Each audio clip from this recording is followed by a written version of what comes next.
Good morning, good afternoon, or good evening, and welcome everybody to this RPA Academy executive briefing.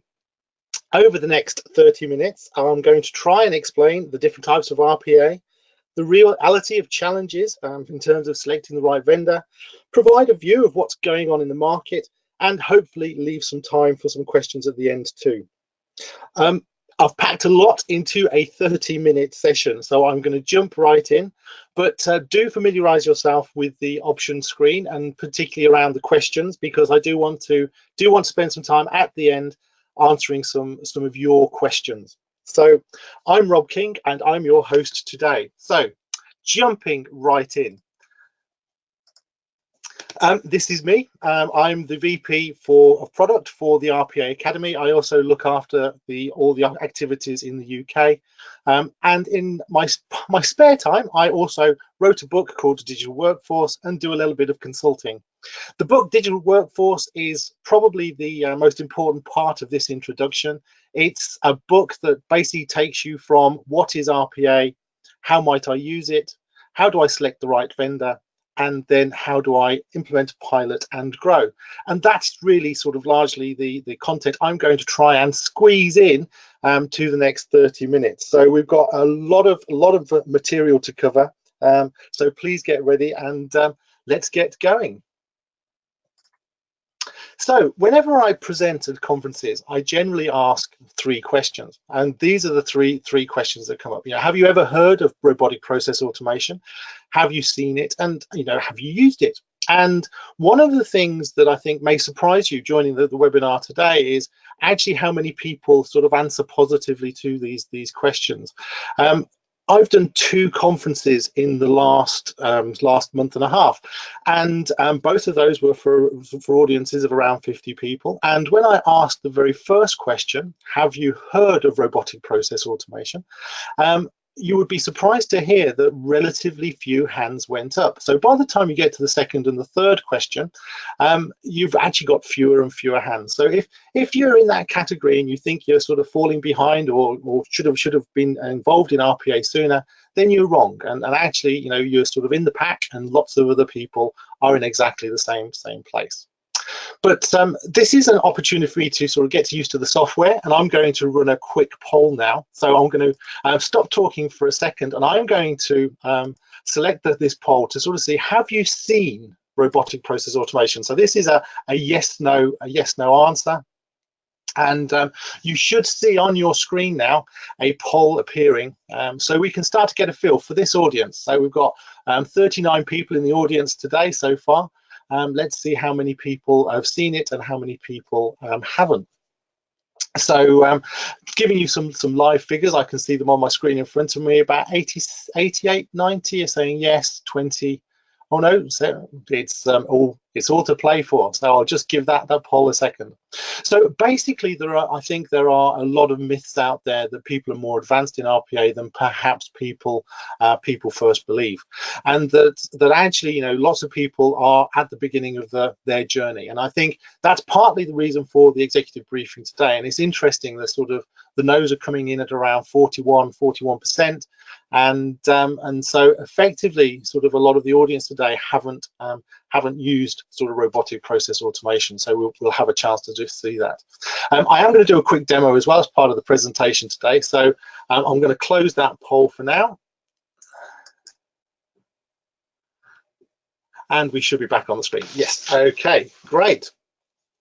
So a little bit about the RPA Academy. The RPA Academy has been around for 3 years. We are very innovative in this space. We provide on-demand, live instructor-led training, and also public classroom training and on-site training tailored to your specific needs. We've also started to introduce a new service. So if you've been following me on LinkedIn, you can't help but have noticed some material around this, that we're starting to introduce a as-a-service model for training. So this basically provides the ongoing learning for organizations, keeping people up to date and being able to grow as the technology changes. So definitely keep your eyes out for more information as we continue to develop that program. And that program is there to cover all of the core training needs. So we're partnered with Blue Prism, with Automation Anywhere, with UiPath, but also provide that initial sort of lead into your funnel in terms of the business of RPA. How do you get started? How do you grow? And how do you put the right skills in place to be able to develop your own organization? So that's the sales pitch over. Let's get on with the real interesting stuff. So the exec briefing, what is RPA, what's happening in the market? And actually, very, very importantly, it's not just about RPA.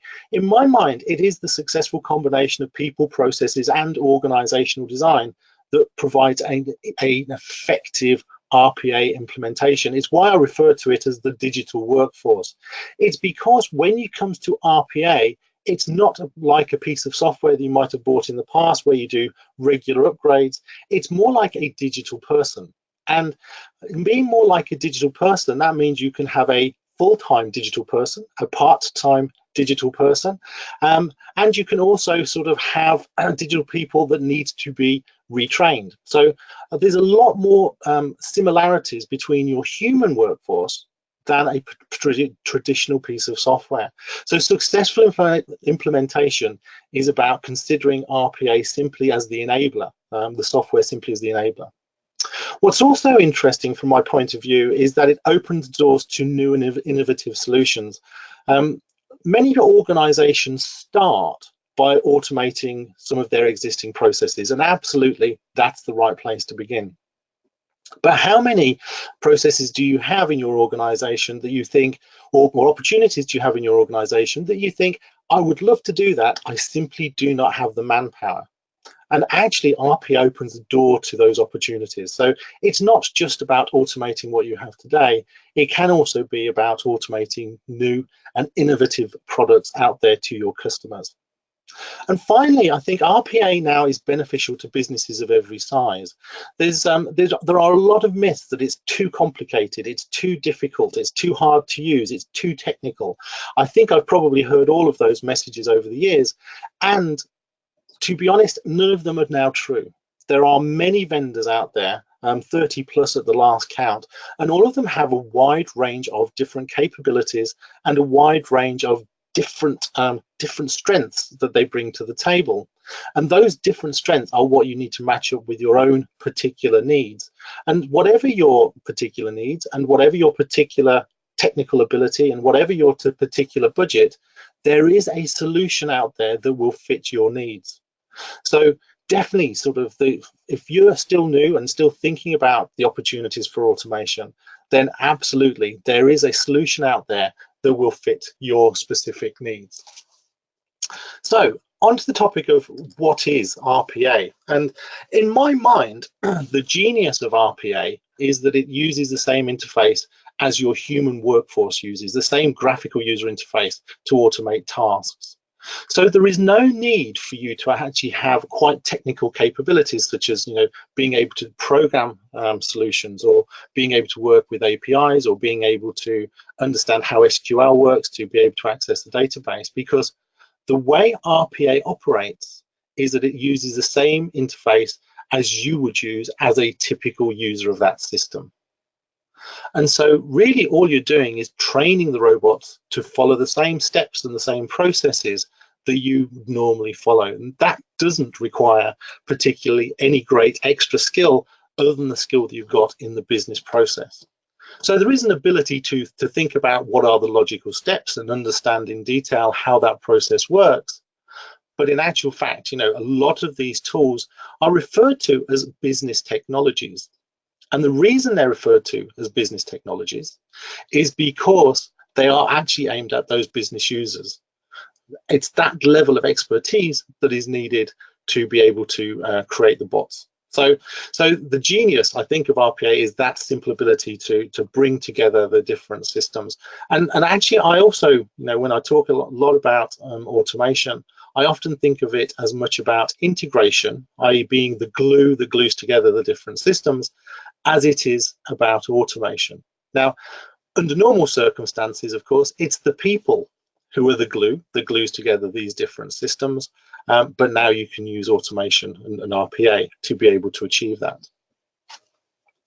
So One of the things I wanted to do in this presentation was provide a demonstration of a typical example, and so we've got a one minute demo of a typical problem, and the problem is bringing in information from a spreadsheet and sort of entering it into a system. But for the demo, I'm not going to do a very simple version. I'm going to sort of do something called the RPA challenge. Now, the RPA challenge is out there. You can do it yourself. You can sort of see the website. And the goal of the RPA challenge is to download a spreadsheet of information, which you can see in front of you, and then write an automation that loads that data into a system. And the system looks like this. It's a typical web-based browser interface with name, address, telephone number, etc. Now, it doesn't stop there, and the RPA challenge actually makes it a bit more complicated. And what it does is it says every time you post a new record, I'm going to change the format of the screen. So the screen moves around like this. And so now this doesn't typically, I hope anyway, happen in your business applications. I hope for your business applications stay pretty static between sort of posting each record. However, the reason for using this as a demo is because resilience is one of the questions that often comes up. And I think people who are familiar with very, very old types of automation sometimes raise concerns about the resilience of robotic process automation. So this is a great demo because actually, you know, built into the software is that ability to be resilient to a certain degree of change. Now, not every type of change, of course, and some changes would need sort of manual intervention, but in this type of change, it is able to, you know, you can build that into the system. So I'm going to run the demo, but before I click onto the next screen and the demo starts running, there is a blink and you will miss it moment. And that blink and you will miss it moment is the spreadsheet loading and the data being extracted. By extracting the data out of the system, the automation is basically running at the speed that of the underlying applications. So if you've got a very slow old, you know, sort of legacy application, then the RPA will only be able to run at that speed. However, in this demo, we're loading data out of a spreadsheet, which is pretty fast, pretty modern application. And so actually you will see the spreadsheet load, the data's been extracted, the spreadsheet closed down almost in the blink of an eye. And so that's something else about RPA. It will run at the speed of the underlying systems, not the speed of a typical user inputting data. So it can be much faster. So I'm going to click, the demo is going to start, and we'll see that spreadsheet load. So there we go. The data's been loaded out of spreadsheet, and it's starting now to enter data into the first of the applications. And although you can't see it because I'm here on the user end, it's as if an invisible person was entering that data into the system, moving on to the next record and entering the next piece of information. And this is a very typical scenario. The very first application that I automated was a scenario where data was entered into 7 separate applications, and the user was the glue that fitted between all of those 7 applications, cutting and pasting data between them. And of course, you know, occasionally they would rekey that data and occasionally they would make errors. So one of the things that actually sort of really stands out is the fact that you can have a much higher quality of information that's going in between those different systems. And picking systems when an error has occurred can take a lot of time.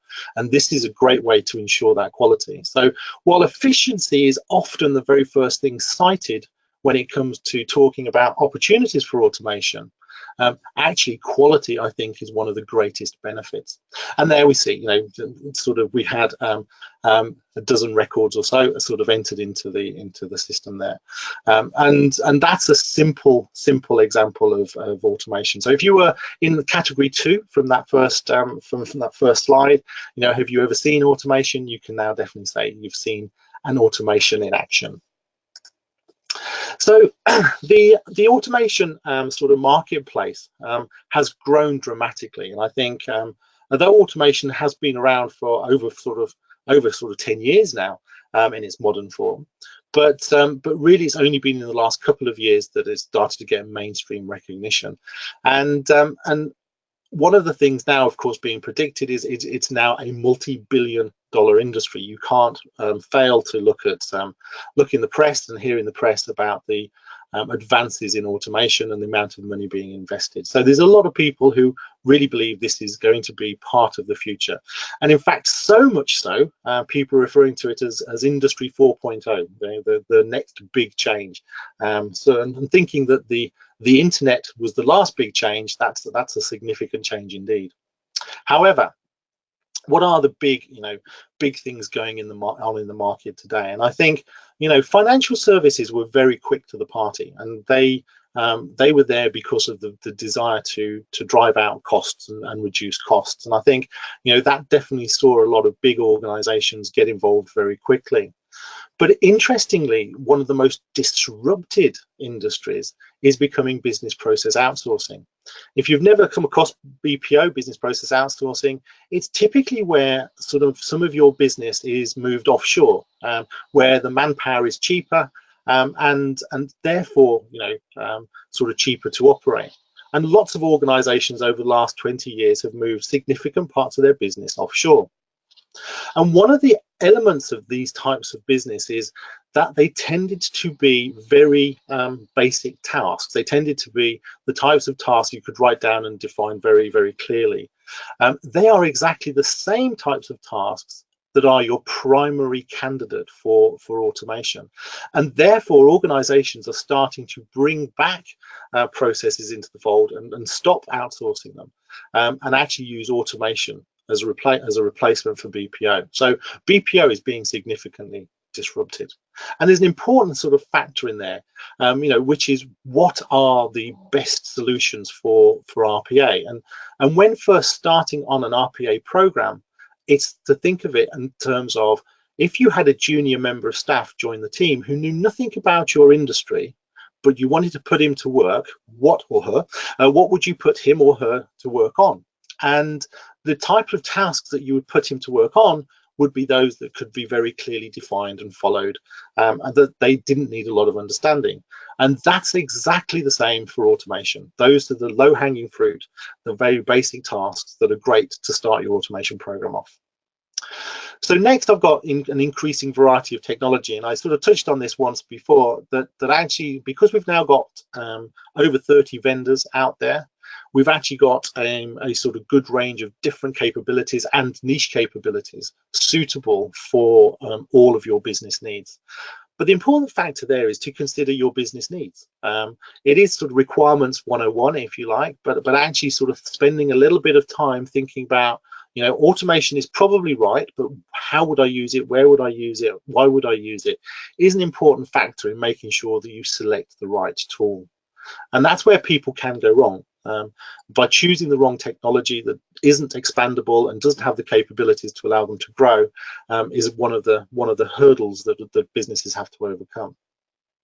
Another hurdle that businesses are increasingly struggling with is a resource shortage, and this isn't just RPA, but this is many modern technologies, that there simply aren't enough skills out there. One hopes that being an RPA training academy, we're in the right business to help there, but that's one of the key issues. And finally is the cultural challenges, and the cultural challenges, I think, vary quite dramatically from country to country. I'll talk a little bit about the UK perspective, but I do know that it's can be very different in other organisations in other countries. And in the UK, there's definitely a fear of automation. There's been some really extreme press reporting about sort of job losses, and that actually sort of puts people on the back foot right from the beginning. So if you are considering automating, one of the very best things you can do is consider why you're doing it, what the impact's going to be, and just engaging your people to provide that information up front. Because if there's one thing that I found that's true, is that once people understand what automation can do, they never want to go back. And they actually sort of understand how it really enhances their role and enhances their opportunities. So generally speaking, automation is good, but that's not necessarily what the press has been saying. So This is the vendor landscape, and there's a number of different organizations on here, not quite all 30 that I mentioned earlier. There's probably more than that now anyway. But I wanted to sort of highlight some of the differences between some of the organizations and why you might want to consider some of those differences. And you can't help but have noticed the market leaders, Automation Anywhere, Blue Prism and UiPath, they're the ones that are in the press, and they're in the press for a number of reasons. One is they have the broadest range of capabilities. So from that point of view, you are going, they are more likely to have the capabilities that you need. And secondly, they've got the largest market share. So they are sort of winning that game. But they are also pure play automation vendors. So automation is their business. That is all that they do. And they are extremely, extremely good at them. Got it. Now there are some differences, and I'll touch on those in another slide. But fundamentally, your market, they're your three market leaders. But you also have some very big organizations that also do RPA, and I call these your enterprise builders. So we've got companies like NICE, Pegasystems, and Infosys that also have a significant portion of their business comes from automation or robotic process automation.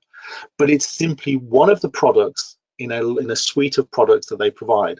NICE is well known for telephony, Pega for BPM, and Infosys is well known for IT. But automation is simply one of the products. And if you're already a NICE, Pega, or Infosys customer, then actually it's worth considering what are the options, and do you get beneficial options if you're already a customer. And certainly those organizations spend a lot of time selling into their existing customers rather than sort of just selling externally, though they do that too. And then there's a lot of strong performers out there. These are all good businesses. They all have good capabilities, and they will all do what it says on the tin.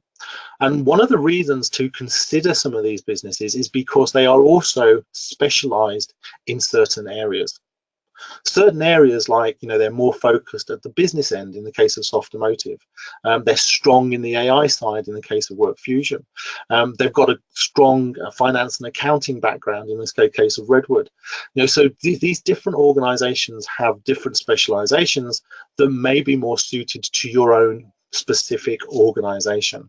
So this is a reason for us for sort of considering in the first step, why would you, what are your needs? And then you can sort of match them up. One of the things you find as you sort of look down the sort of the contenders and the strong performers is you'll probably find a little bit more flexibility, because they are now more open to tailoring to your specific needs. So there's a difference, so they may not have the breadth of capabilities, but they maybe have the more flexibility to meet your specific needs. So the horses for courses, you have to sort of consider the options yourself. This is a view of the current vendor landscape. So I'm going to stop talking, give myself the chance to take a quick drink, and I'm going to open up a second poll. And this poll is, just to sort of get a view of your level of experience. So I'm just going to launch that now, and then I'm going to pause for a second while I take a quick drink. Hopefully you can see that on the screen. Yes.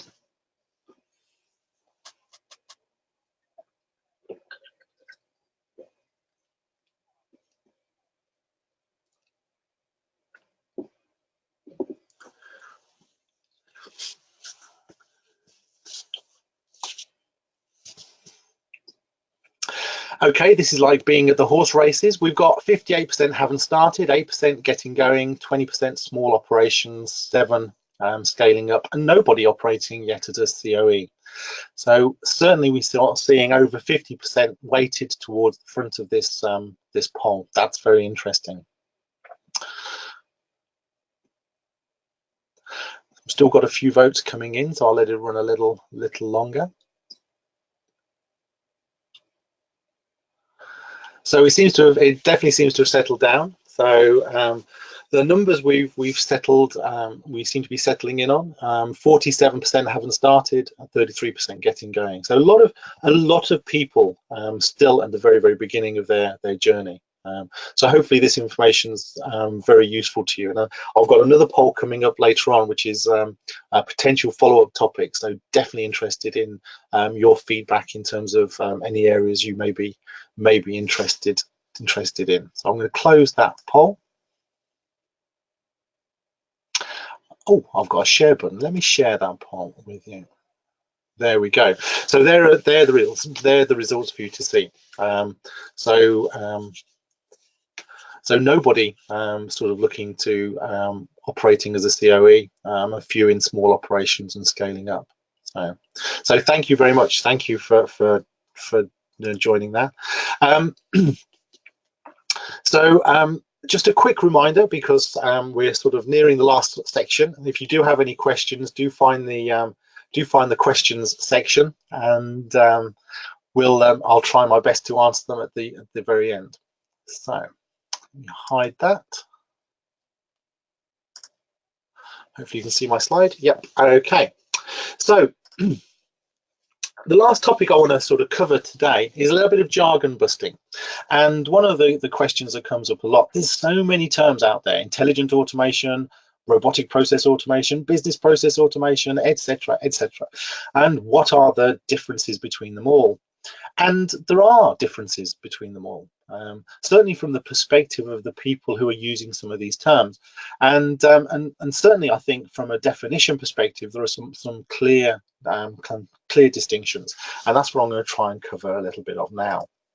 I'm going to talk a little bit about the different types of automation. And I think this is a great place to start. So office automation at the left-hand side of this list is automation that you have in systems today. So you may have a VBA application, for example. You may have run an Excel macro. You may have used some of the hotkey type applications that automate simple tasks. That's an example of office automation. It's been around for a while, probably since the days of Clippy in Windows 7, if you remember the pain of that. So automating tasks at the desktop, helping users to become more productive. But actually RPA is different, and RPA is what steps into the next two categories of attended and unattended automation, and this is what we really refer to as RPA. And attended automation is the type of automation that runs with a user involved. So for example, the user may do something, click a button, trigger a certain action, and then the automation will kick in to gather information together, format information, etc., and then pass control back to the individual user. The advantage of attended automation is that you can just automate simple tasks rather than automate the whole process, and that you can actually get started and realize benefits very, very quickly by applying that attended automation. Of course, the downside is you need a human involved, so it works the same number of hours as the person so to be able to support them. So that leads us to unattended automation. Unattended automation doesn't need a person. It runs in a virtual machine, it runs in the background, it runs in a PC at the back of the office, and doesn't need that interaction with a person to complete the job. So it's an end-to-end automation with no user involvement. Now, as soon as you have unattended automation, you now need to be able to provide some degree of work orchestration. And in the same way as with your people, that you need to feed work to your people to be able to do, you need a way to feed work to your robot sitting in the back office. So you need a work orchestrator to say this work needs doing and pass that work to them. So unattended automation is more complex to set up. It needs more time and consideration to be able to configure. However, you have that immediate benefit, of course. You're now operating on a 24/7 clock, and that robot is available to you almost to the degree of 3 times more than a typical person. So you can again start to realize those benefits much more quickly. Different vendors offer different choices as far as attended and unattended is concerned, and again, depending on which one that sort of fits your model, lets you sort of choose depending on which one is best. But also, many of those vendors now actually sort of provide both and give you a path from going from attended through to unattended if you need to. Just to complete the picture, You've all heard, I'm sure, of chatbots and seen chatbots out there, or virtual assistants. They allow human language to interact with data and interact with the sort of processes. And finally, you've probably heard of artificial intelligence or machine learning. And machine learning is now expanding the capabilities of what was once available through RPA by opening up sort of new opportunities. Now, machine learning is simply a different way of pulling together information and making it into a structured format that's usable by RPA. And I think, you know, what's fascinating about where artificial intelligence is going is simply the pace at which individual solutions are now becoming commoditized. So there once was a time when you needed to go out and hire a whole bunch of data scientists to be able to do some of these types of processing, like processing invoices, processing receipts, understanding handwriting. Now you can go and buy those solutions and integrate them very simply with your RPA solution. So the whole ecosystem is changing. And so that's making RPA extremely powerful. But there's a final consideration when we think about these different options, is that each of these options become increasingly more difficult to implement, but they are able to solve increasingly more complex business problems. So starting with office automation and your Excel macro, you know, very easy to implement, but doesn't really able to do very much, all the way through to artificial intelligence, which I have to say, you know, I think the difficulty level is starting to move back. So actually, while it's starting to process some very complex business problems, it's becoming easier to use. So I think it's a watch this space during 2019 to see that really come to the fore. But it is the combination of RPA plus AI that is often referred to as smart or intelligent automation. So that's it for my presentation today. I've come in at just about 30 minutes. I was hoping to come in just a bit shy so that we could answer some questions, but I'm going to look now to sort of see if we've got any questions. We don't have any questions, so I'm going to take advantage of that situation, and I have a third poll to ask you, which is, you know, in terms of different opportunities that we've got for executive briefings. I hope you've enjoyed this one. But do you have any that you would like to hear more about? So hopefully we should see that poll on the screen now. Good. While you're answering that poll, I've also got on the screen here my email address, which is rk@therpaacademy.com. If you've got any ideas or suggestions for things you would like to see and hear about in one of these webinars and briefings, then please do drop me a line and let me know. If there's anything we can do to improve, then please, again, let me know. I've thoroughly enjoyed talking to you all today. I hope you're all awake out there. And finally, I think, you know, the business side of RPA is a huge topic, and one that I do want to spend more time. Oh, I've got a question saying this should be 2 questions, but I can't see them. I'll look for those in a second. So yes, so if you are interested in learning more about the business of RPA, then do send me a message. Do talk to us more, and we'll see what we can do. Okay.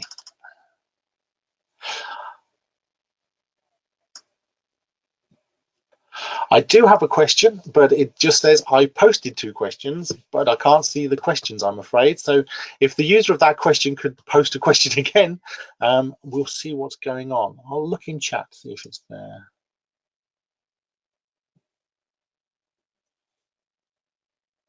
I'm afraid it's not, but please, I'm sorry I can't answer that question because I can't see them, but if you email me the questions, I'll be very happy to answer any questions through our sort of website. So please sign up on the RPA at the rpaacademy.com to pick up our newsletter, and please do sort of send feedback in terms of how the webinar has gone today. So let me close that poll, see what we have, share that information.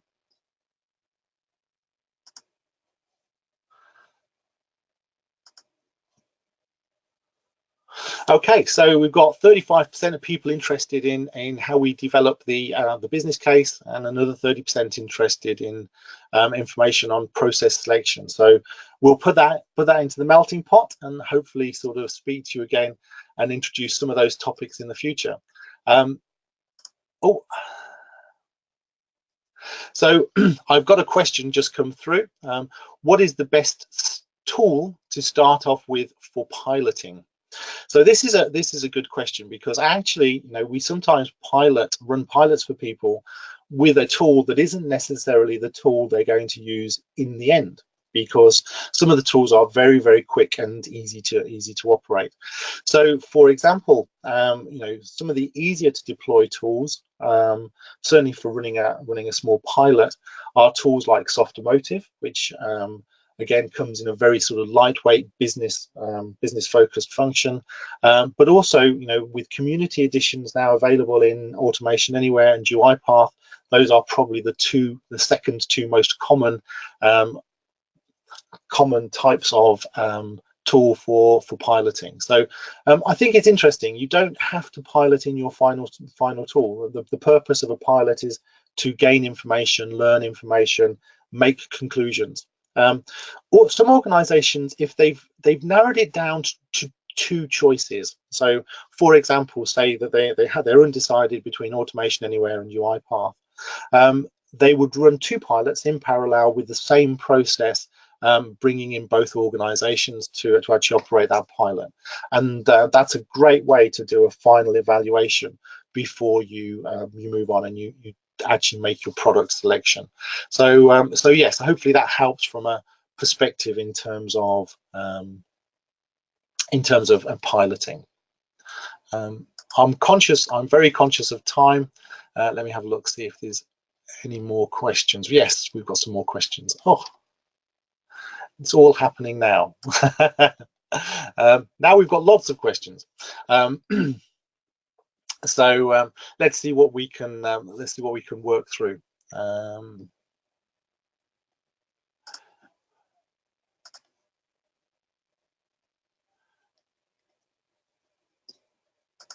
How do we respond to the polls? Oh, hopefully that one's been solved.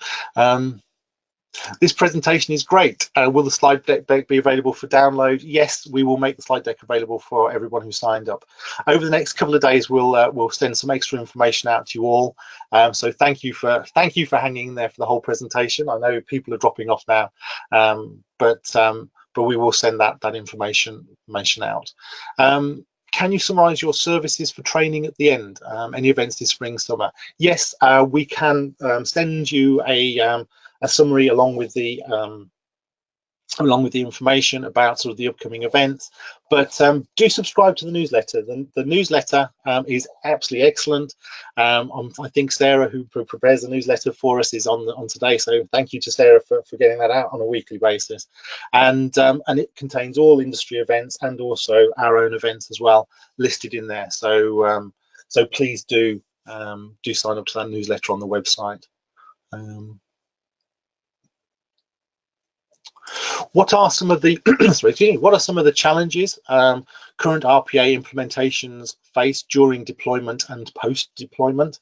I think this is a long topic, of which I will not entirely do justice, but I will pick off some of the things that I've experienced over the last few years. I think some businesses a few years ago simply jumped into RPA without evaluating their own particular needs, and then found it too expensive to scale because of the option that they'd chosen, or didn't have the capabilities to scale because of the option they'd chosen, and had to sort of then go and select another vendor. So that was perhaps painful. There is a statistic out there that a really high number of RPA programs fail. And a lot of them come down to selecting the wrong process, selecting the wrong business area. When you're sort of first starting out, you want to pick a process that is suitably strong and will demonstrate the power of RPA, but you also want to select a tool that's going to be achievable within the time frame and start to deliver some of those benefits. Interestingly, sort of there is a simple way often to identify the areas with the largest benefit from automation, and quite often that's the area that currently uses the most people, particularly if they're junior staff, because those are the business areas that have a lot of rote, very repetitive tasks. So so there's a lot of challenges. There's a lot of good equally there's a lot of good information that's available that helps businesses to get started, and it's something we ourselves at the RPA Academy are working on to help provide more higher quality information in terms of getting started and driving that information. So definitely watch this space at the RPA Academy to learn some more. The message there, good presentation. Thank you very much for that feedback. It's greatly appreciated. Question: if the robots and user application servers are in different locations, what are the setbacks with respect to speed and availability? So yes, so that's certainly getting into some of the sort of more advanced topics, and something again that from an RPA Academy perspective, we've found lots of people do basic training but don't move on to some of the more advanced training, and that's a shame, because I think it's running an operation at scale definitely needs more in-depth knowledge, and it's a solution by sort of looking at the subscription model that's currently available for Blue Prism. That's one of the ways to tap into all of the advanced training as well as the basic training. So yes, and I think large organizations need to actually have a technical architect in place who's able to sort of look at some of the monitor some of the data around that to make sure you've got the most efficient sort of setup, because that does get very, very complex very, very quickly. But some people with the right skills can help you sort of set that up. So my apologies if that's a slightly cop-out answer to the question, but it is a very very technical answer. Do you have any specific training plan for solution architects? So again, this varies a little bit from product to product. So if you're looking at this from a Blue Prism's perspective, then yes, Blue Prism are very good at providing a whole range of training provision, and they've had sort of data there for solution architects for some time. Both UiPath and Automation Anywhere are catching up and starting to provide much more training now for the other different types of skill sets and getting there. So we are, as I mentioned at the beginning, we follow the accredited paths for all of the training provision. So all of the standard training we have available. So it slightly depends on which technology you're referring to. But yes, more than likely we have that out there. On which note, I think we're sort of coming up to the 45-minute mark, so I'm going to close now, because we are down to half the number of people who were there at the beginning. I do very much appreciate all of your staying on and listening, and I hope you've enjoyed that. Please tune in again in a couple of weeks' time. We have Kieran Gill-Murray joining us to talk about Industry 4.0 and the future of work. So I'm very, very much looking forward to that one. So seek that one out and sign up. But in the meantime, have a fantastic evening, and thank you everybody for listening.